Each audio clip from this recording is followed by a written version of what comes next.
Hello, dears. Today I am going to discuss a beautiful poetry, and this beautiful poetry is being dedicated to the success of you all the students of class 10th, and welcome you all the students in new session. I wish for all-round development of your personality. This poetry is village song. It is so important poetry of the syllabus of class 11th of Bihar board.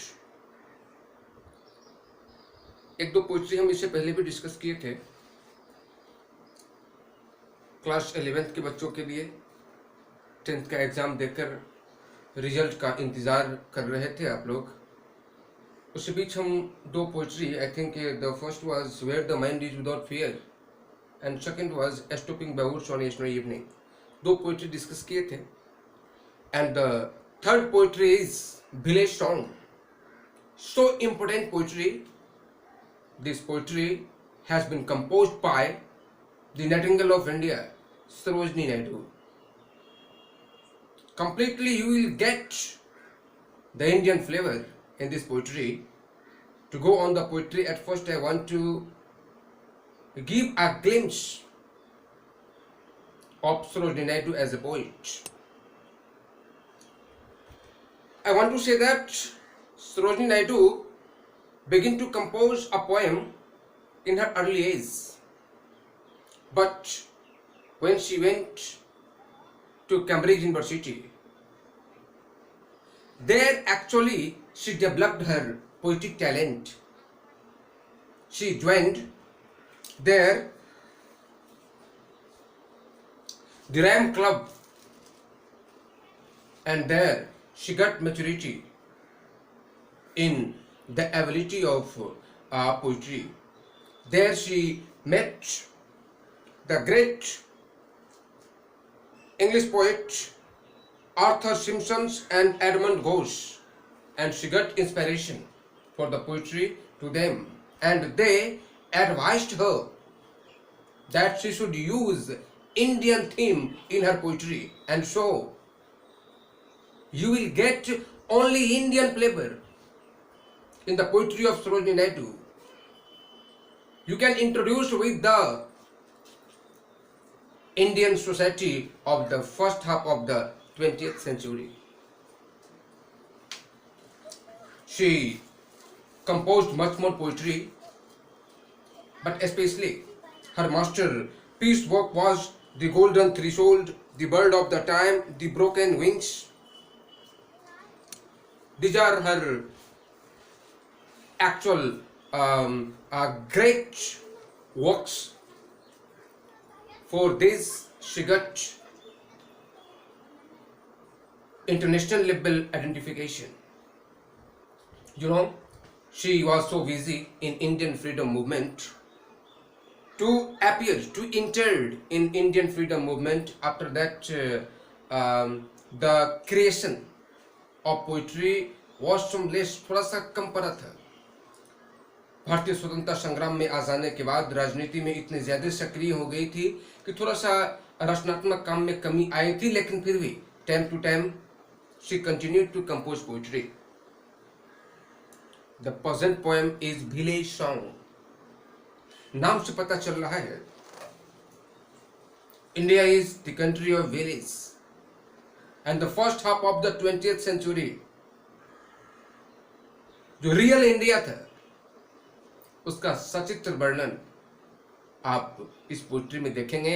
I request you all, आपके पास यदि book हो तो text लेके बैठेंगे, नहीं तो आप Google पे भी सर्च करके इसका टेक्स्ट अवेलेबल कर सकते हैं. टेक्स्ट जरूर देखेंगे. So interesting, so beautiful and so important poem I am going to begin. Please hear the text. Full are my pictures and far to carry, long is the way and long. At first I want to give the background of the poetry. आपके दादाजी, आपकी दादी, नाना जी, आपकी नानी उस generation के जो व्यक्ति होंगे वो शायद आपके सामने उस टाइम का वर्णन कर रहे होंगे, वो बताते होंगे 20वीं शताब्दी का जो फर्स्ट हाफ था उस time science and technology Bharat में बहुत ज्यादा डेवलप नहीं हुआ था। हर घर में चापाकल का व्यवस्था नहीं हुआ करता था। हर घर क्या पूरे गांव में शायद एक आध होता होगा या नहीं होता होगा। लोग पानी घड़ा में नदी से लाते थे और उसी का एक सचित्र वर्णन इतने सुंदर स्केच की हैं सरोजनी नायडू।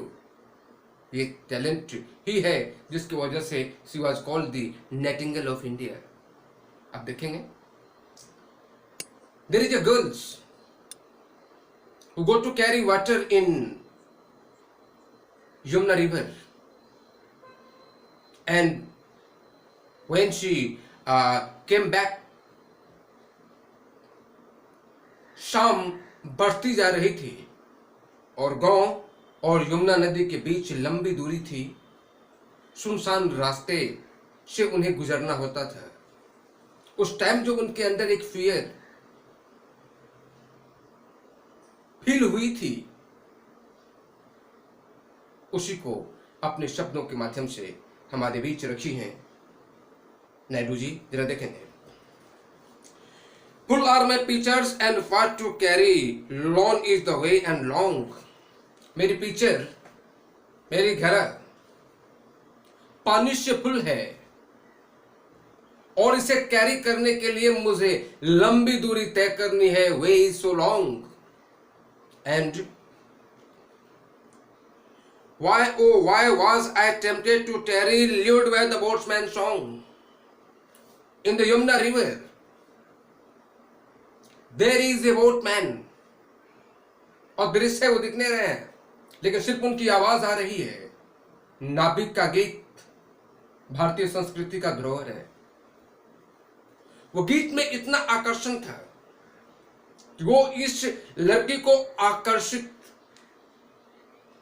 करते ही जा रहा है। और she says, why such an attraction in the song of the boatman is, कि मुझे न चाह के भी रुकना पड़ रहा है।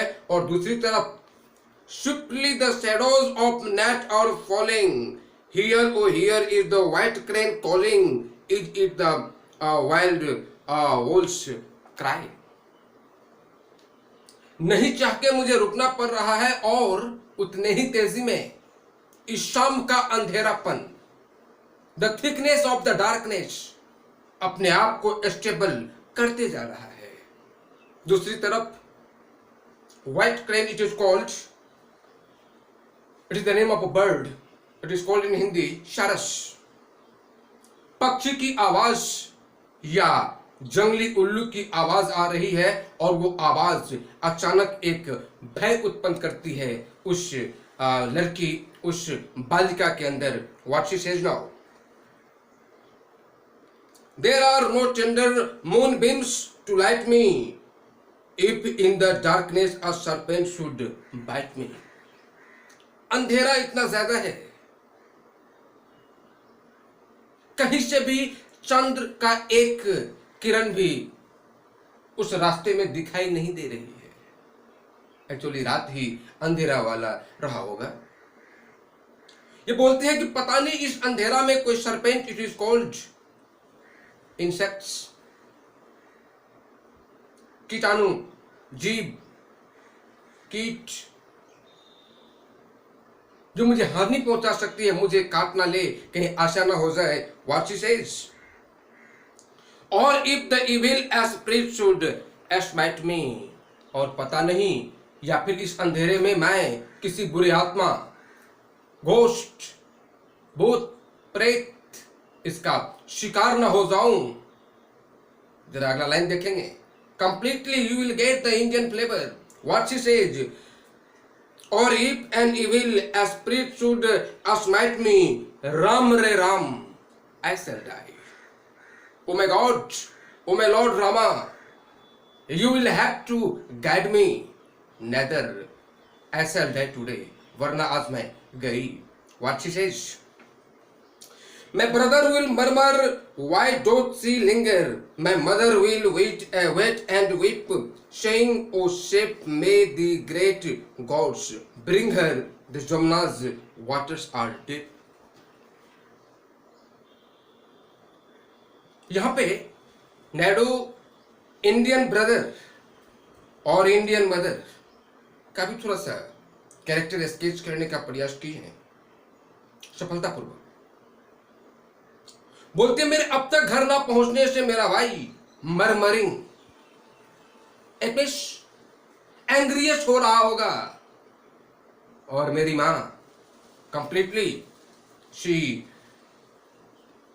gave the real imagination of an Indian mother.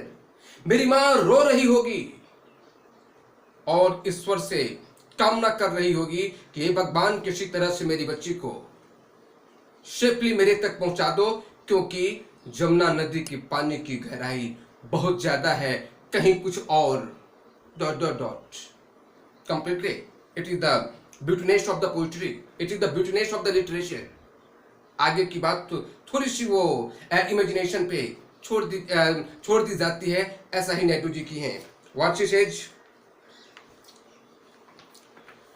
The Jamna's waters rush by so quickly, the shadows of evening gather so quickly, like blackbirds in the sky. पिछले पोइट्री में हम डिस्कस किए थे ऑन फिगर ऑफ स्पीच।